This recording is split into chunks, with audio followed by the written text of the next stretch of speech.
నల్గొండ జిల్లా చిట్యాల మున్సిపాలిటీ శివనేనిగూడెంలో 1వ వార్డు దగ్గర ఉద్రిక్త వాతావరణం నెలకొంది. కాంగ్రెస్ నేతలు డబ్బులు పంచుతున్నారని బీఆర్ఎస్ నేతలు గొడవపడ్డారు. పోలింగ్ కేంద్రం దగ్గర కాంగ్రెస్ నాయకులు డబ్బులు పంచుతుంటే పోలీసులు అడ్డుకోవడం లేదంటూ వాగ్వాదానికి దిగారు. దీంతో ఇరు వర్గాల మధ్య తోపులాట జరిగింది. స్పాట్ కు చేరుకున్న కట్టంగూరు ఎస్ఐ రవీందర్ ఇరు వర్గాలను చెదరగొట్టారు. కాంగ్రెస్ వాళ్లు 4,000 ఇస్తే బీఆర్ఎస్ లీడర్లు 5,000 ఇచ్చుకోండి అంటూ మండిపడ్డారు.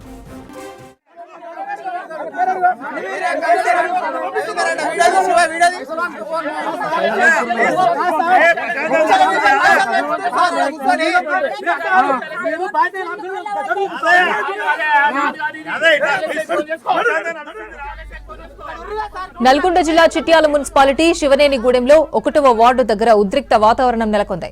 కాంగ్రెస్ నేతలు డబ్బులు పంచుతున్నారని బీఆర్ఎస్ నేతలు గొడవపడ్డారు. పోలింగ్ కేంద్రం దగ్గర కాంగ్రెస్ నాయకులు డబ్బులు పంచుతుంటే పోలీసులు అడ్డుకోవడం లేదంటూ వాగ్వాదానికి దిగారు. దీంతో ఇరు వర్గాల మధ్య తోపులాట జరిగింది. స్పాట్ కు చేరుకున్న కట్టంగూరి ఎస్ఐ రవీందర్ ఇరు వర్గాలను చెదరగొట్టారు. కాంగ్రెస్ వాళ్లు 4,000 ఇస్తే బీఆర్ఎస్ లీడర్లు 5,000 ఇచ్చుకోండి అంటూ మండిపడ్డారు.